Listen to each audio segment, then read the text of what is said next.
My mom abandoned me as a kid, started a second family, and now wants my help to pay for my sister's medical bills. My parents had me at 16, they were both in high school. After I was born, my dad dropped out to work full-time and take care of me, so my bio mom could stay in school.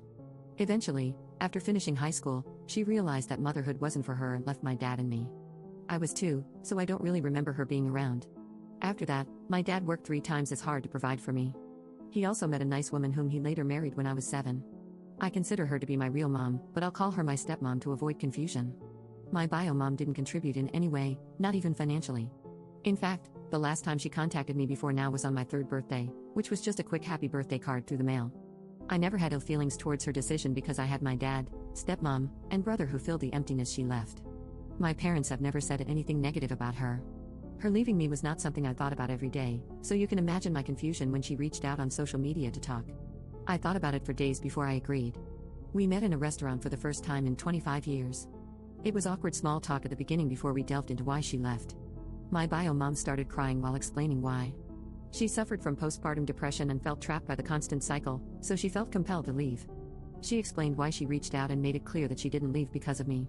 Of course, I sympathized with her, as I saw my stepmom go through postpartum depression with my brother and saw how much it affected her.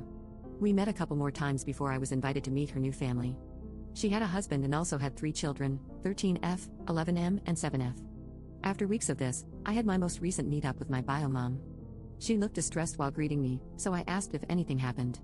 She then explained to me in a quick response that her oldest daughter, 13F, has had health issues and she needs $25,000 for medication. She also accumulated over $20,000 in various medical bills and asked if I could pay it off. For context, after graduating and receiving my postgraduate diploma, I landed my dream job that earned a good sum of money.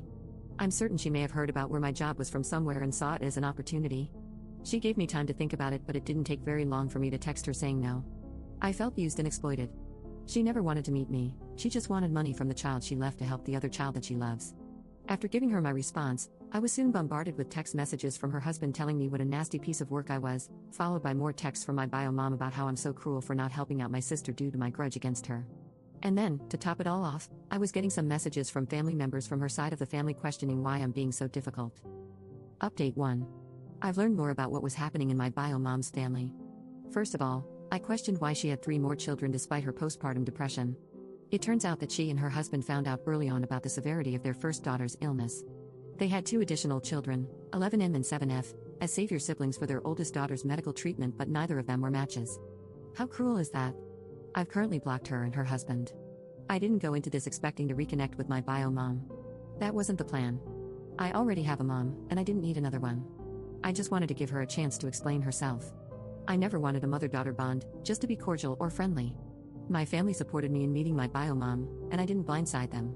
I'm happy with my own family and don't need her to complete it. It's not her leaving that bothers me, it's her current actions. But even through all that, I will sympathize with her only on the basis that she suffered from PPD. When my bio mom left, my grandparents and biological aunt stood by my dad. They raised me alongside my parents. They say she's always been mentally unstable and manipulative. I feel bad for my half-sister, but I can't give her the money. Sometimes I wish I had ignored my bio mom from the beginning.